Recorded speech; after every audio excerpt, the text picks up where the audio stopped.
உத்தரப்பிரதேச மாநிலம் ஆக்ரா பகுதியைச் சேர்ந்த பெண் ஒருவர் குர்குரே வாங்கித் தர வேண்டும் என்று தனது கணவரிடம் வலியுறுத்தியுள்ளார். அதன்படி தினமும் மனைவிக்காக குர்குரே வாங்கிக் கொண்டிருந்த கணவன் ஒருநாள் மனைவியுடன் நடந்த வாக்குவாதத்தில் குர்குரே வாங்கித் தர மறந்துவிட்டார்.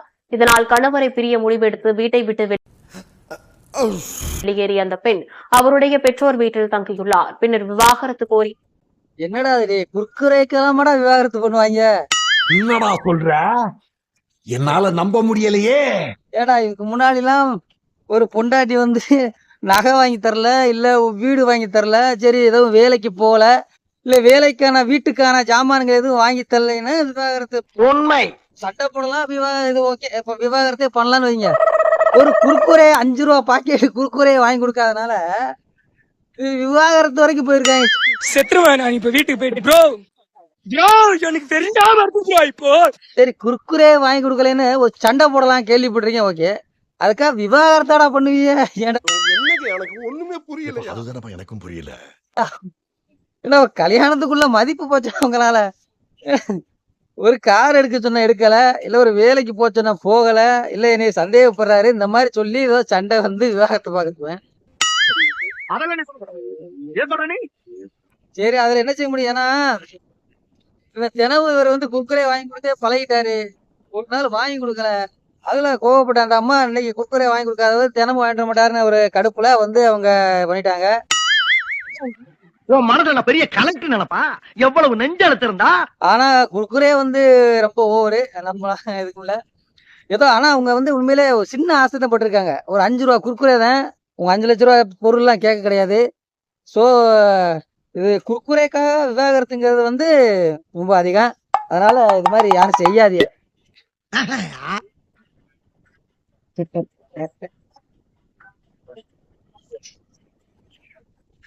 அது பாடி பில்டிங்கான ஒரு மரியாதை போச்சடா உங்களால. அடா பாவிகளா, மாறுவேஷத்துக்கு உண்டான மரியாதை போச்சேடா உங்களால. பாடி பில்டிங்னா நான் என்னமோ கஷ்டமா இருக்கேன், நான் ரொம்ப வருஷம் ஜிம்முக்கு போனேன், ஓடணும், தண்டால் எடுக்கணும், அப்புறம் பழங்கள் சாப்பிடணும், முட்டைகள் சாப்பிடணும், நிறைய விளையாட நினைச்சேன்.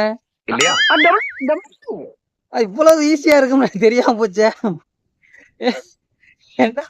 அவன் ஆண்டாண்டு காலமா உடம்ப வருத்தி வெறும் சத்து பொருட்களா சாப்பிட்டு பெரிய, அதாவது வந்து இப்போ நிலைமைக்கு வந்து நம்ம வந்து அதாவது ஒருவேளை மென்ஸுக்கு தான் கஷ்டமா இருக்குமோ, உமன்ஸுக்குலாம் ரொம்ப ஈஸியா இருக்குமோன்னு தெரியல. அதாவது இனிமே வந்து ஜிம் நம்ம வந்து ஸ்டேஜ் ஏறி பாடி பில்டிங் ஆகுறதுக்கு வந்து நம்ம போய் ஜிம்முக்கு போக வேண்டியதில்லை. நம்ம எப்போ நினைக்கிறோமோ அன்னைக்கு போய் ஸ்டேஜ் ஏறினா போதும். நான் கொஞ்சம் ரொம்ப மோசமானவன். அது பாடி பில்டிங் ஆகிடலாம். என்னடா இப்படி எவ்வளவு ஈஸியா இருக்கு? ஆனா உங்க பாடி பில்டிங் போறது தப்பு கிடையாது. ஆனா அவங்களுக்கு ஃபர்ஸ்ட் பிரைஸ் கொடுக்குறாங்க பாத்தீங்களா, அந்த நிர்வாகத்துக்கு அந்த அந்த கம்பெனிக்கு நம்ம வந்து நன்றியை சொல்லணும். மானம் சூடு சொரணை ஈனம் எதுவுமே கிடையாதா? சூடான திங்கிற ஏதாவது கொஞ்சம் ஏதாவது நல்லா தெரிஞ்சுன்னா கொஞ்சம் நல்லா இருக்கேன். எதுவுமே இல்லாம நமக்கு பாடி பில்டிங் மாதிரி அது தெரியல. ஸோ இப்படி பண்ணி அதோட ஒருத்தரையும் என்கரேஜ் பண்றதுக்கும் ஒருத்தரோட ஊக்குவிக்கப்படுத்துவது வந்து ரொம்ப நல்ல விஷயம் தான். அதனால நீங்க எல்லாரும் பாடி பில்டிங் போய் எல்லாரும் கப்பு வாங்கிருங்க. யார் நீயா? அது என்னமா இப்ப கொஞ்சம் கூட வெக்க பேசிட்ட? யார் யாரோ கப்பு வாங்க முடியாம இருக்காங்க, நீங்களாவது கப்பு வாங்குங்க. மரியாதை கூட்டி போயிரு.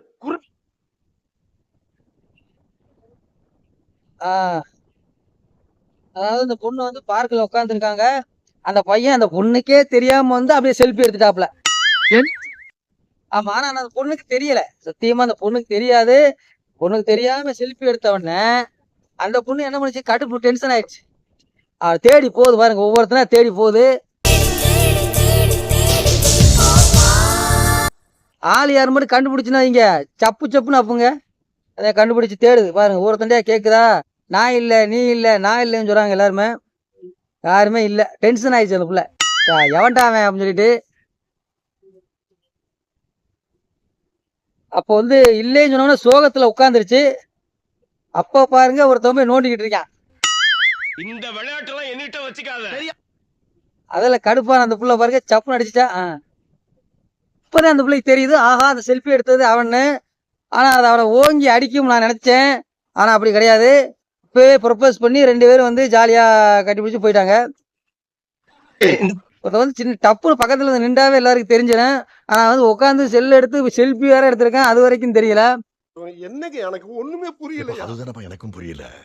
கடைசியா போய் பார்க்கும்போது மாஸ்க் போட்டிருந்திருக்கேன். சரி அதனால தெரியலன்னு விடுங்க. சரி சொன்னதுக்கு அப்புறமாவது ஒரு 2 வாரத்தை திட்டக்கூடாதா? யாரோ ஒருத்தன் வந்து பாட்டி வச்சுட்டு போட்டோ எடுத்துட்டு போயிட்டானா அதுக்காக அவனை லவ் பண்ணிடுறதா? கேட்க கூடாதுன்னு இருந்தா இப்ப சொல்றான்.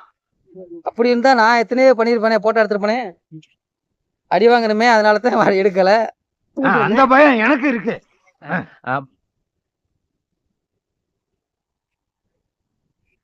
ஆஹா.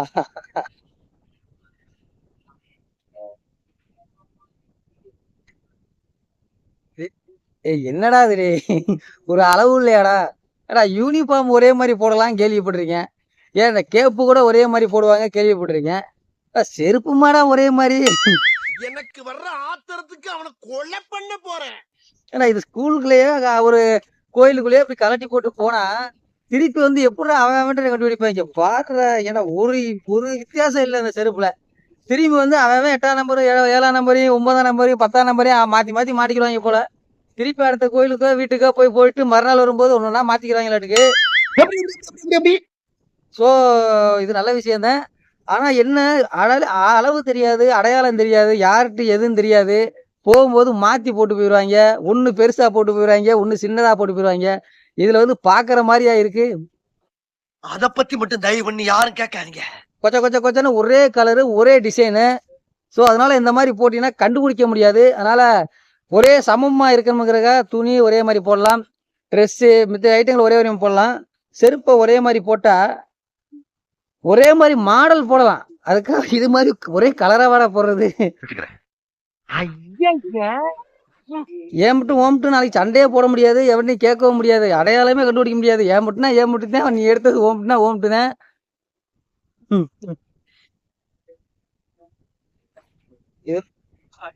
கோலம் போடுற வரையும் ஒரு போட்டோ எடுத்திருக்க, அதெல்லாம் ஓகே.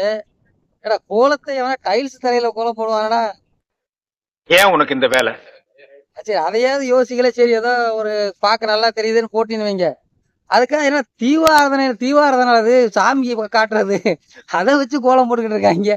அந்த அளவுக்கு நம்ம பாக்குறவங்களுக்கு விவரம் இல்லைன்னு நினைச்சிட்டாங்களா? இல்ல இது புரி போட்டா இனிமே இந்த கோலம் போடுற தட்டுலாம் இந்த மாதிரிதான் வரும்னு நினைச்சிட்டாங்களா? என்ன நினைச்சுதான் இதுல பண்றாங்க தெரியல. ஏன்னா உங்களுடைய கிரியேட்டிவிட்டிக்கு ஒரு அளவு இல்லாம போச்சுடா. என்னப்பா பண்ண சொல்ற?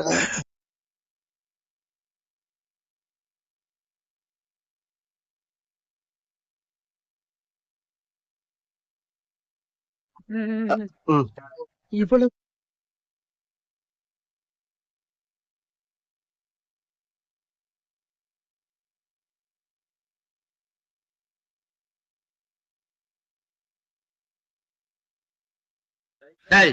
என்ன புத்தலாட்டம் அது?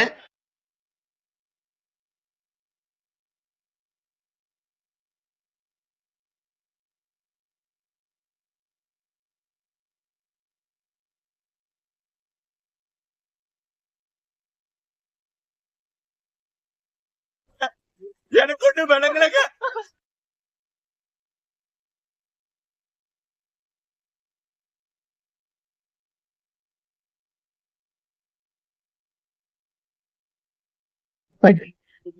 இல்ல என்ன எல்லாரையும் குறிப்பிட்டு சொல்ல வரல. இந்த அம்மாவுக்கு பர்டிகுலர் நடந்திருக்கு, அதைத்தான் நான் சொல்றேன். அதாவது இந்த அம்மா ரொம்ப கஷ்டத்துல இருக்கும்போது வீடே இல்லை, வாடகை வீட்டுல வீடும் கிடையாது, ஒரு ஹோட்டல்ல ரொம்ப நாளா தங்கியிருக்காங்க. திடீர்னு ஆண்டவர் வந்து லோனு வாங்கி கொடுத்து ஒரு வீடு வாங்கி கொடுத்தாரு வைங்க. அதோட விடல அவரு திருப்பி கார் வேணுமான்னு கேட்டிருக்காரு. அது வந்து தூங்கிட்டு இருக்கவங்கள தட்டி எழுப்பியிருக்காரு. எந்திரி எந்திரி எந்திரி சொல்லி என்ன கார் வேணும், உடனே கிளம்புவோம் சொல்லிட்டு காசையும் கொடுத்து கடைக்கு போய் அதே டிசைன்ல கார் வாங்கி சொல்லியிருக்காரு. வேகமா போய் சொல்லியிருக்காரு, கடை அடைச்சிருவாங்க, வேகமா போய் வாங்கிட்டு வா சொல்லியிருக்காரு. ஸோ இது மாதிரி சொன்னாரா சொல்லலையாங்கிறது தெரியல. இப்போ நான் இந்த அம்மா சொன்னதைத்தான் அப்படியே சொல்றேனே தவிர நான் இந்த அம்மாவுக்கு அது நடக்கலைன்னு சொல்ல வர கிடையாது. இந்த மாதிரி நமக்கு நடந்தா நல்லா இருக்குமேன்னு சொல்ல வரேன். கார்லாம் வாங்கி கொடுத்துருக்காரு, நம்மளும் தினைக்கும் கும்பிடுறோம். ஒரு ஆட்டோ கூட சைக்கிள் கூட இருந்து கீழே ஓடி போய் ஒரு கார் பேம்ப்லெட் ஒன்று இருந்தது, அதை எடுத்து அந்த காருடைய படத்தை காண்பித்து என்ன கலர் கார் வேண்டும் என்று கூட அந்த ஏன்னா கடைக்கு போனா லேட் ஆகும் டிசைன் பண்றதுக்கு. அவரும் பின்னாடியே போய் எடுத்துக்க முடியாது. எனக்கு ஒரு வேலை அவருக்கு கிடையாது. அதனால என்ன பண்ணிருக்காருன்னா போட்டோ எடுத்து காமிச்சிருக்காரு. உனக்கு இந்த கலர்ல என்ன கலர் வேணும்னு கேட்டிருக்காரு. அது மாதிரி சொல்லியிருக்கேன், எனக்கு இந்த கலர் வேணும்னு சொன்ன உடனே அந்த போட்டோவை கொடுத்து போய் வாங்கிட்டு வா அப்படின்னு சொல்லிட்டு கையில ரொக்கத்தை கொடுத்து விட்டாரு. சரி, அதுதான் அது நடந்து போச்சு. நான் இதே பொருளா போட்டுக்கிட்டு இருந்தா காப்பி ரைட் கொடுத்தாலும் கொடுப்பாங்க. அதனால நீங்க என்ன பண்றீங்கன்னா, உங்களுக்கும் கார் வேணுமென்றால் இந்த மாதிரி நீங்க இது மாதிரி வேண்டி கடவுள்கிட்ட இருந்து நீங்க கார் வாங்கிடலாம். அப்படி அது நீங்க நம்பாதவங்க தயவுசெய்து வேலைக்கு போய் சம்பாரிச்சு காசு வாங்கி டியூலையாவது கார் வாங்க. இந்த மாதிரி வருவார் நினைச்சிட்டு இருந்தீங்கன்னா பச்சை தண்ணி கிடைக்காது உங்களுக்கு. அதே மாதிரி கடவுள் இதையும் செய்வாரு. நம்ம வேலை செஞ்சாதான் அது நம்மளுக்கு ஒரு வழியை தான் கடவுள் காட்டுவாரு. அதை வச்சு நம்ம வந்து சம்பாரிச்சு காரு வீடு எல்லாம் வாங்கிக்கிறேன்னு. அவர் நேர வந்து வாங்குவாருன்னு இருந்தீங்கன்னா வாங்க மாட்டாரு. சொல்றதுக்கு இல்லாம உங்க நிலைமை ரொம்ப மோசமாயிரும். ஸோ இதோட இந்த வீடியோ நான் முடிச்சுக்கிறேன். அடுத்து ஒரு கார் வீடியோட வர்றேன். அது வரைக்கும் உங்களிருந்து விடைபெறுவது நான் சொல்ல மாட்டேன்.